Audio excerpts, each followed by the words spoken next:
નમસ્કાર. સરદાર ગુર્જર ડિજિટલમાં મહત્વના સમાચારો પર એક નજર. ચૂંટણી પહેલા રાજકારણ ગરમાયું. અમદાવાદમાં ક્ષત્રિય આગેવાન સહિત 50 કાર્યકરો ભાજપમાં જોડાયા, જ્યારે ઠાસરામાં 100 કાર્યકરોએ કોંગ્રેસનો ખેસ ધારણ કર્યો. અમદાવાદમાં મોડી રાત્રે તસ્કરોનો આતંક. મેઇન બજારમાં એક સાથે 7 થી 8 દુકાનોના તાળા તૂટ્યા. છોટાઉદેપુરના નસવાડીના રણબોર ગામમાં પાણી માટે વલખા. તંત્રને જગાડવા ગ્રામજનોએ વગાડ્યા ઢોલ નગારા. રાજ્યમાં મિડલ ઇસ્ટ યુદ્ધની અસર. ગુજરાતમાં રબર પાર્ટ્સ ઉદ્યોગનું પ્રોડક્શન 50% ઘટ્યું. ગાંધીનગરમાં રિક્ષા ચાલકોએ ભાડા વધારાની માંગ સાથે બાયો ચડાવી. લઘુત્તમ ભાડું 30 કરવા રજૂઆત. દેશમાં એલપીજી સંકટ વચ્ચે સરકારે તોડ શોધ્યો. કેન્દ્ર સરકારે 5 કિલોગ્રામ વજનના નાના એલપીજી સિલિન્ડરોનો સપ્લાય વધાર્યો. રાજકોટમાં આપ વોર્ડ નંબર 4ના ઉમેદવાર રાહુલ ભુવા અને વિજિલન્સ ટીમ વચ્ચે આચારસંહિતા અંગે બોર્ડ હટાવવા પર ઉગ્ર બબાલ.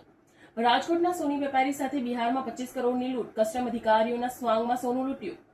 સુરતના રાંદેરમાં ચૂંટણી પ્રચાર દરમિયાન ભાજપ નેતાઓનો સ્થાનિકો દ્વારા પાણી અને સુવિધાના અભાવે ભારે વિરોધ. રાજ્યમાં ભર ઉનાળે ચોથું માવઠું. કાલે 18 જિલ્લામાં વરસાદની આગાહી. ભારે પવન સાથે વીજળીનો એલર્ટ.